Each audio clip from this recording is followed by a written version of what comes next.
Gujarat bulletin ન્યૂઝમાં આપનું સ્વાગત છે। ગાંધીનગરમાં ગુરુ પૂર્ણિમાએ સમરસતા સંકલ્પ સભા યોજાઈ। સંત રવિદાસજીના સમરસતાના સંદેશને અપાયો વેગ। ગુરુ પૂર્ણિમાના પાવન અવસરે ગાંધીનગરના સેક્ટર 6 સ્થિત સંત શ્રી રોહિદાસ મંદિરે ભારતીય જનતા પાર્ટીના સમરસતા સંકલ્પ અભિયાન અંતર્ગત ભવ્ય સમરસતા સંકલ્પ સભાનું આયોજન કરવામાં આવ્યું। આ કાર્યક્રમ સંત શિરોમણી શ્રી ગુરુ રવિદાસજી મહારાજની 650મી જન્મ જયંતિ વર્ષની ઉજવણીના ભાગરૂપે યોજાયો હતો।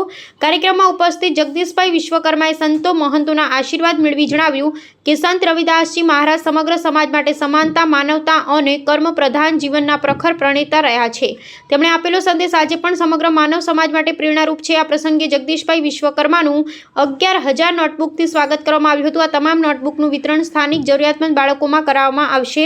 કાર્યક્રમમાં પ્રદેશ અનુસૂચિત જાતિ મોરચાના અધ્યક્ષ ડોક્ટર કિરીટભાઈ સોલંકી, ગાંધીનગર મહાનગર ભાજપાના અધ્યક્ષ ડોક્ટર આશીષ કુમાર દવે તેમજ રોહિદાસ સેવા સમાજ ગુજરાતના પ્રમુખ દિનેશભાઈ પરમાર સહિતના આગેવાનોએ સંત રવિદાસજી મહારાજના સામાજિક સમરસતા, સમાનતા અને માનવતાના મૂલ્યોની જીવનમાં ઉતારવા અપીલ કરી હતી।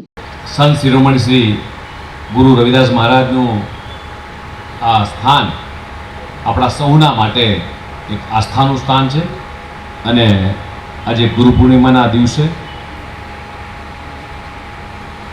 ભવ્યથી ભવ્ય આરતીમાં આપણે સૌ જ્યારે જોડાવા અધ્યક્ષ શ્રી આશીષ, ચેરમેન શ્રી દિનેશભાઈ, માન્ય પ્રથમ નાગરિક મેયર શ્રી મીરાબેન કાર્યક્રમ યોજો છે અને આજથી એની શરૂઆત થાય છે અને 20મી ફેબ્રુઆરી 2017 આ કાર્યક્રમ સમગ્ર દેશમાં ચાલવાનો છે અને આજે ગુજરાતમાં આ કાર્યક્રમમાં ગુજરાતી અહીંયા ઉપસ્થિત છે।